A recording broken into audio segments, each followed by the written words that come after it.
Olá pessoal, tudo bem? Meu nome é Giovanni Crestani, sou professor de Geografia do Alfa Ponta Grossa 2 e aqui eu vou tratar com vocês sobre o nossa revisão da Péssimo. Momento então de substituir a menor nota e prosseguir para o final do ano aí para correr tudo bem e não precisar ficar nesse sufoco muitas vezes, né? Vamos lá então? O primeiro capítulo que a gente vai fazer a revisão é o capítulo 4 do volume 4. Vamos lá? Capítulo 4 do volume 4, certo? Apresentando a tela, vamos lá. Capítulo 4 vai falar sobre um tema bem interessante aqui relativo a empresas no mundo de hoje. Então, geografia também trata sobre esses assuntos. A gente vai falar sobre as organizações. Então, começamos pelos oligopólios. Então, oligopólio, até destaquei ali, se você quiser pegar o seu material e destacar também, é importante isso, são empresas que eles acabam se reunindo para dominar uma fatia de mercado. Ó, uma estrutura de mercado em que poucas empresas dominam um representativo percentual de produção, vendas ou prestação de serviços em determinada atividade, certo? Essa formação, né, esse grupo de empresas que dominam, elas acabam de alguma maneira, até de maneira informal, estabelecendo uma política de preços semelhantes aonde todas elas se beneficiam. Ou seja, a concorrência e a oferta e a procura, elas não operam em equilíbrio. Então você tem a população sendo prejudicada aí porque elas dominam a fatia do mercado e não há, briga de preço para que o consumidor consiga comprar isso de uma maneira mais, né, mais, barata. Isso aí, muitas vezes, se dá com produtos que têm uma complexidade grande. Nós sabemos que a Taiwan, por exemplo, é uma das poucas regiões do mundo que faz chips de computador, celular, assim como a Holanda. Ou seja, você vai ter ali a produção concentrada em 2 empresas, normal. Agora que está surgindo mais. Então por que que os preços não se diferenciam muito porque são produtos de alta procura e pouca demanda, né, ou seja, você tem pouco produto entrando no mercado, e aí faz com que encareça, ok? Então, já os trusts é como se fosse um oligopólio, né, só que você funde as empresas. Então você pega, assim, uma empresa A, mais uma empresa B, que estão ali no mesmo ramo, e cria uma empresa C. Um exemplo aqui no Brasil é a Sadia e a Perdigão. A Sadia comprou a Perdigão. Antes, a Perdigão tinha comprado a Batavo, que é uma empresa aqui do interior do Paraná, que ganhou um mercado nacional muito tempo atrás. Então, a Perdigão comprou a Batavo, depois a Sadia comprou a Perdigão, ou seja, a Sadia ela acabou abocanhando mais outras 2 empresas. E essas 3 empresas, então, juntas se transformaram na BR Foods, ou BRF. Então, isso aqui é um trust, ou seja, a fusão de capital, que antes essas empresas eram concorrentes e passam a ser sócios, né? Todo o pessoal passa a ser sócio de uma única grande empresa. Isso é uma tendência de empresas para brigar no mercado global, né? Então, as empresas mais fortes elas procuram se unir para conseguir brigar, porque o que importa ali para o acionista é o lucro. Então, ele quer, na verdade, unir-se a outros, porque quando você se une, a maior lucratividade vai vir para você, né? Ou seja, você vai ter uma maior fatia de mercado. No Brasil, é proibido ter trusts, né? Ou seja, oligopólios. Na verdade, assim, você tem quando na verdade não é proibido, né? É proibido a mega concentração, a hiperconcentração dentro de trusts. Um exemplo era a Nestlé que queria comprar Garoto. E o governo brasileiro proibiu. Por quê? Porque senão ia ficar uma fatia muito grande do mercado em cima da Nestlé. Claro que provavelmente houve influência da Lacta, da Mondelez nesse processo, para que não houvesse essa fusão e a concorrência não ficasse muito desleal, né? Porque daí, dominando a maior fatia do mercado, a Nestlé poderia controlar o preço dos chocolates, por exemplo, e dos seus derivados ali, certo?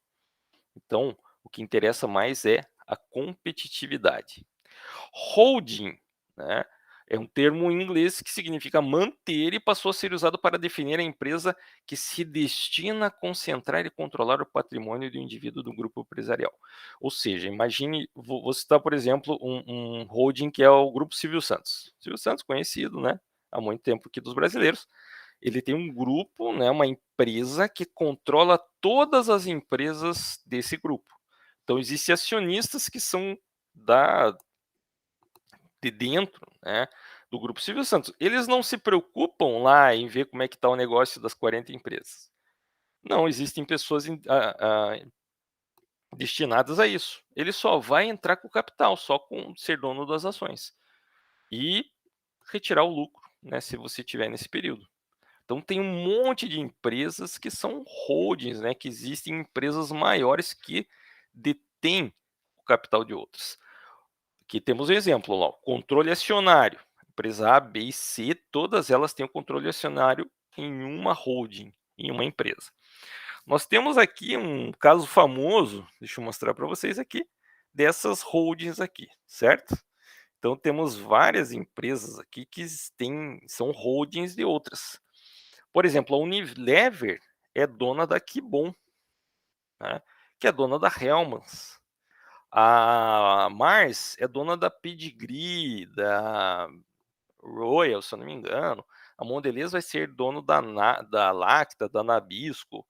Então tem todas. A Associated British Foods, que é dona da Ovo Maltine, e diversas outras empresas. A Quaker é da PepsiCo, assim como a Pepsi, assim como a Elma Chips. Todas elas são holdings, ou seja, elas detêm o comércio, eles detêm o direito sobre muitas outras empresas, ok? Dentro dessa realidade, nós temos o dumping, que é quando uma empresa ela acaba jogando muito produto no mercado, ou seja, criando muita oferta, e então, quando você tem muita oferta, você vai ter baixa procura, e fazendo com que os preços caiam. Então, as empresas menores, elas serão prejudicadas, porque elas vão ter baixa lucratividade. Enquanto as maiores, como estão fazendo isso em grande escala, elas vão ter ali uma perda pouco significativa, mas que facilitará porque acabará com seus concorrentes. Um exemplo desse dumping que a gente está vendo são as empresas de e-commerce. Por exemplo, a Casas Bahia, Americanas, a Magazine Luiza, Ricardo Eletro.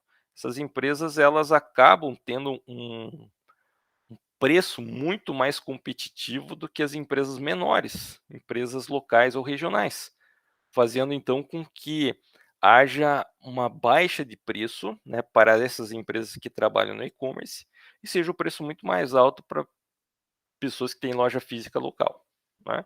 Um exemplo também que acontece com a Amazon, né, que acabou muitas livrarias aí, porque ela oferece um preço muito menor em relação a alguns livros. Temos os cartéis, que é quando empresas do mesmo setor de produção, serviços ou bens, né, acaba por controlar de maneira informal o preço daquele produto. É muito famoso o caso das Sete Irmãs, que são as empresas do cartel do petróleo. São empresas que dominam a extração e a comercialização do petróleo, tanto cru quanto refinado.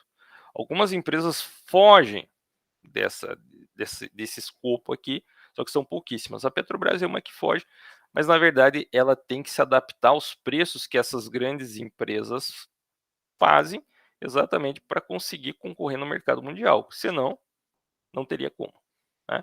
Ou seja, um cartel é quando uma empresa A e uma empresa B, através de acordos legais, faz diversas ações para evitar a livre concorrência. É uma maneira de fortalecer. Nós sabemos que hoje em dia os países que são os produtores de petróleo mundial, eles formam uma espécie de cartel, tenta controlar o preço aí. E a tendência com a finitude desse recurso é que o preço aumente. Não adianta, porque vai aumentar a demanda, né, a procura, aliás, e vai ter pouca demanda. Quando uma empresa ela resolve se aliar a outra para trocar experiências, trocar tecnologia, a gente chama isso aqui de joint venture. Aqui no Brasil temos famosa joint venture entre a Renault e a Nissan, que aqui no Paraná tem uma fábrica. Então, dentro do mesma planta, você tem 2 empresas trabalhando, trocando conhecimento, né. Tivemos também o caso, acho que da Hyundai, se eu não me engano, ou da Toyota e a Volkswagen. Esses são joint ventures, tá. Eles trocam o que a gente conhece é o know-how, ou seja, saber fazer. Eu ensino para você o que eu sei fazer, você me ensina e nós crescemos juntos, ok? É uma prática muito interessante que visa aumentar a tecnologia, né? Agora vamos para o Taylorismo e Fordismo. Taylorismo, Fordismo e outras coisas que a gente vai tratar nesse capítulo aqui, volume 4, capítulos 4 e 5. Vem já desde o período pós-revolução industrial, aonde diversos meios, técnicas e ações tiveram por objetivo fazer com que a produção aumentasse e a lucratividade com certeza viesse nessa esteira, tá. O Taylorismo é um método utilizado para aperfeiçoar a produção. Os funcionários, então os operários, eles deveriam se especializar naquela produção. Por quê? Porque o funcionário especialista ele acaba sendo mais rápido, né? E se ele é especialista naquilo, então ele passa a ser mais rápido, ele consegue fazer movimentos com uma velocidade maior. Tá cheio de vídeos aí de pessoas, principalmente chineses lá fazendo movimentos rápidos de embalar, desembalar coisas, colocar conectores e tudo mais. Isso é um funcionário especializado dentro da ideia do Frederick Taylor, ok? Outra, e ele também faz com que haja etapas de produção. Cada funcionário, cada operário se especializa em uma etapa. a- Isso aí vai fazer com que o tempo seja menor e tenha mais eficiência. O grande problema é que muitas vezes essa repetição acaba gerando problemas de saúde, tá? E outra coisa foi a separação da parte intelectual e da parte braçal dentro das empresas, ou seja, tem pessoas especializadas em pensar o crescimento da empresa e outras pessoas em fazer, tá, os produtos. Agora, nós temos o Fordismo, que daí vem com a Ford Motor Company lá no início do século XX, que tinha por objetivo aumentar a demanda de produção, ou seja, produzir em série numa linha de montagem. Então, assim como Taylor preconizou, Ford fez com que cada funcionário fosse especialista e eles estavam parados enquanto o produto se movimenta através da linha de montagem. Ele se especializa então em fazer as suas funções ali de uma maneira rápida e eficiente, fazendo com que seja utilizado menos tempo. Ford também ele acaba propondo a, o trabalho pago, essas 8 horas de trabalho que o mundo inteiro praticamente segue, foi proposto por Ford. Além do que, ele pensava que os funcionários eram possíveis compradores dos seus produtos. Então, uma maneira de você fazer isso, dos produtos serem consumidos, é você ofertar um tempo de descanso para esse funcionário. Ó, o dia tem 24 horas, se a gente dividir ele em 3 partes, nós sobramos um tempo aqui do nosso funcionário comprar os produtos. Então temos o tempo de descanso, 8 horas, temos o tempo de trabalho, 8 horas, e temos o tempo de sono, que seria 8 horas. Então, os seres humanos, de forma geral, têm 8 horas de tempo aí, claro que isso varia, para gastar o seu dinheiro, né?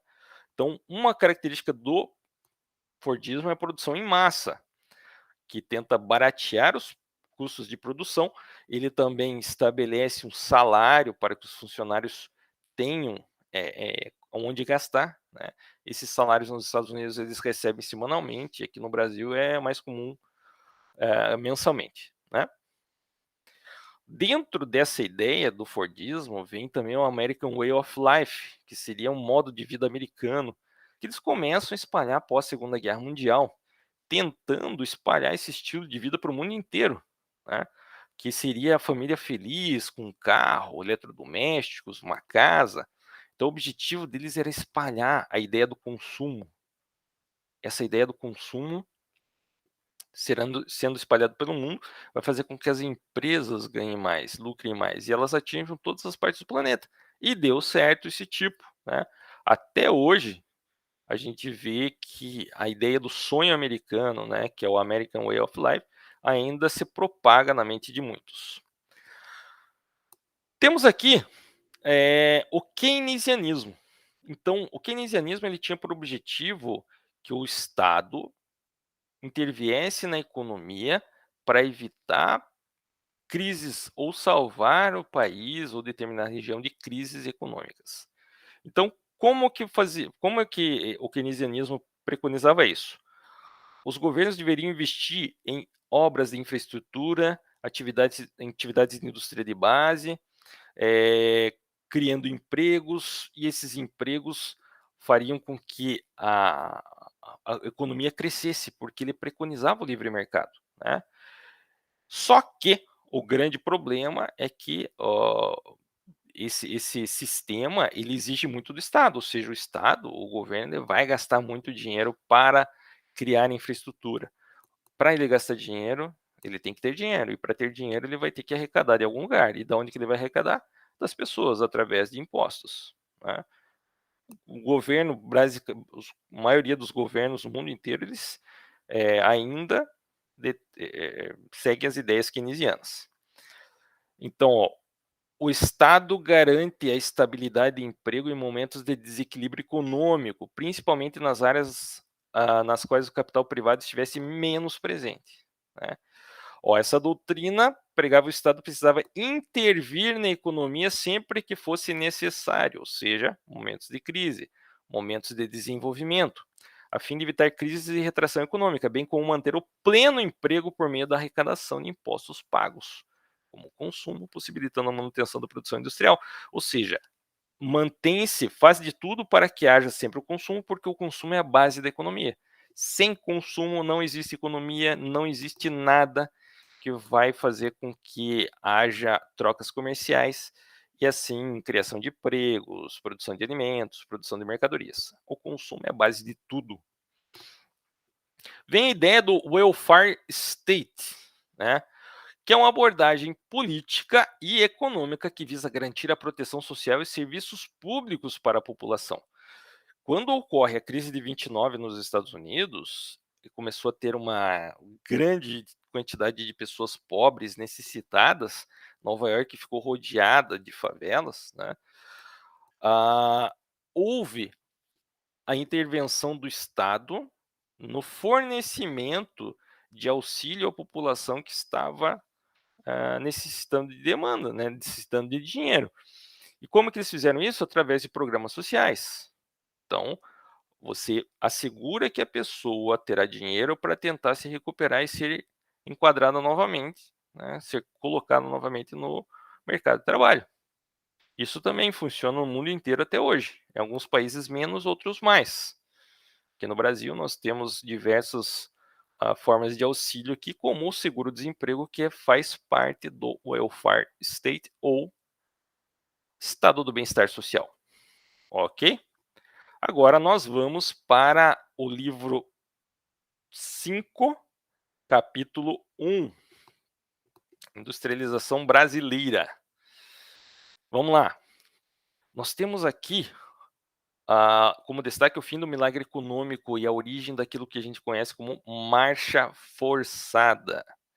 O que que acontece? O milagre econômico brasileiro, então, vai ser aquele período de 64 a 68 em que houve um grande crescimento industrial brasileiro, tá? Esse crescimento industrial, crescimento econômico, ele se dá à base de incentivos que o governo, na época governo militar, dava a empresas estrangeiras. Só que quem que se beneficiou com isso? Somente a classe média e classe alta, porque elas é que tinham condições de diretamente trabalhar para a indústria. A maioria das pessoas mais pobres não tinha essas condições, ou seja, ele cria mecanismos de desigualdade de renda, desigualdade social. Então, nesse período, apesar de ter o milagre brasileiro econômico, o crescimento gigantesco, parte da camada populacional brasileira não foi beneficiada com isso. E posteriormente nós temos as crises do petróleo. na década de 70, que impactam fortemente o Brasil. Para que o Brasil conseguisse, então acaba o milagre brasileiro, aí começa o governo Geisel a tentar fazer com que o Brasil cresça novamente. Ele tenta fazer com que a marcha seja forçada, ou seja, o processo continue seguindo. Então ele começa a fazer diversas ações, né? Como, por exemplo, empréstimos para financiar projetos de infraestrutura, adquirir empresas que estavam falindo e transformando elas em empresas públicas, fazendo ou estatizando essas empresas, fazendo com que essas instituições, então, novamente entrassem em atividade para gerar emprego. Entretanto, as crises do petróleo impactaram tanto o Brasil que a marcha forçada não adiantou. Isso significa que todos aqueles empréstimos estrangeiros que o governo Geisel acaba fazendo, ele vai fazer com que o Brasil tenha uma dívida pública gigantesca, dívida externa que nós chamamos, que só foi quitada nos anos 2000, né, com o governo Lula ali, no final dos anos 2000 é que o governo Lula consegue quitar coisas que vêm já desde a época da construção de Brasília, da década de 50, e foi sendo aumentado com o passar do tempo. Ok? Vamos lá. Em 75, para tentar sair um pouco dessas crises do petróleo, acaba aqui no Brasil sendo criado o PROALCO, Programa Nacional do Álcool, para tentar substituir a gasolina e criar uma nova forma de se consumir combustível. Então, além de você fazer com que a indústria nacional fosse impulsionada com isso, era uma forma de depender menos do mercado externo de combustíveis de outros países, fortalecendo a economia nacional e diminuindo a dependência externa. Só que não deu muito certo, principalmente para máquinas pesadas, né, caminhões, caminhonetes que utilizavam óleo diesel, não deu muito certo. Mas até hoje é utilizado. O Brasil foi o primeiro país que empregou isso em grande escala. E até hoje, né, as bombas de gasolina aqui do Brasil possibilitam que você abasteça com etanol. Nessa época também começam a construção da usina binacional de Itaipu, fica entre Paraná e Paraguai, e também começa a construção das usinas termonucleares ali no Rio de Janeiro, certo? Bom, existem então diversas contradições, como eu falei para vocês, algumas classes foram mais favorecidas com outras, e o que gerou, né, se existe uma classe favorecida em relação a outra, o consumo diminui, esse consumo diminuindo faz com que os preços aumentem, e isso gera grande inflação, certo? Vamos lá. Depois dessa. Opa, desculpe. A partir da década de 70, então, ao fim da década de 70, depois desse longo período de crise, o Brasil estava aos frangalhos e nós não conseguimos sair desse ciclo vicioso de inflação, desemprego, miséria. E a gente chama a década de 80 de década perdida, por quê? Porque todas as crises econômicas que não aconteceram anteriormente, né, que na verdade derivam ali do final do século, final da década de 70, então tudo aquilo que foi se acumulando na década de 60 e 70, ela vai explodir na década de 80. Então, o fim da marcha forçada, ou seja, nesse período que a ditadura tentou fazer com que houvesse o crescimento econômico, gerou uma forte crise e uma recessão econômica. Isso significa que o Brasil parou de crescer. Ele cresceu a 10% ao ano no milagre econômico e agora ele tinha recessão, ou seja, a economia entrou em retração. Ela diminuiu o crescimento. Então o Brasil mais perdeu dinheiro do que ganhou nessa época, tá? Nessa época, então, a população passou a conviver em constantes arroxos salariais, ou seja, variação e hiperinflação, ou seja, chegou a tal ponto de que você tinha mudança de preços em horas. Então você ia no mercado de manhã, era um preço, da tarde já tinha aumentado. Além do que, aumentou a carga tributária e a moeda nacional começou a se desvalorizar cada vez mais, tá? Então, Essa desvalorização da moeda e hiperinflação fez com que o próximo governo da nova república tentasse tomar algumas medidas para salvar o país, tirar ele do buraco. Então, vários planos econômicos foram criados, como Cruzado, Cruzado 2, Bresser, Plano Verão. Todos eles não deram certo. O único que foi assim mais emblemático foi o Plano Cruzado, que ele cria uma nova moeda e ele vai também possibilitar, né, o governo vai ordenar o congelamento de preços. Então, era proibido pelo governo as pessoas aumentarem o preço. O governo é que tabelava esse preço. Entretanto, começa a provocar uma crise de desabastecimento. Por quê? Porque o poder aquisitivo das pessoas estava tão baixo que elas não tinham, né? Elas, na verdade, tentavam comprar o mais rápido possível para garantir que os preços, para garantir a compra naqueles preços. E o grande problema é o seguinte: a crise de desabastecimento gerou a cobrança de ágio. O ágio é quando as empresas por fora acabam pedindo um preço maior. Então, o Brasil tabelou. Só que como a economia está parada, não existe a produção de alimentos, não existe a produção industrial de forma geral, o que fazia com que as pessoas tivessem uma procura muito grande, mas a demanda era baixa. E se a demanda era baixa, você poderia ter alta lucratividade.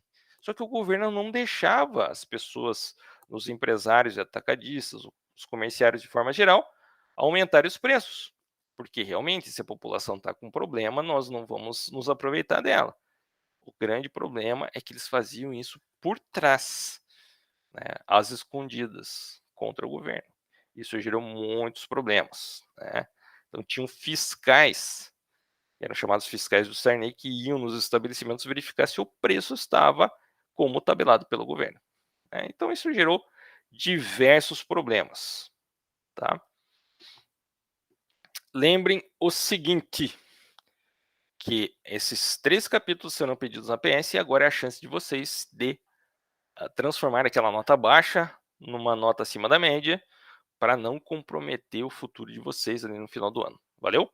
Se vocês tiverem alguma dúvida em relação a esses assuntos, lembre-se de perguntar aos professores, rever os capítulos, tudo está dentro, todas as provas, né? Todas as provas sempre são dentro dos capítulos. Preste atenção, leia com atenção, grifem as principais partes, que vocês vão ir bem. Fiquem tranquilos. Valeu? Um grande abraço e até a próxima.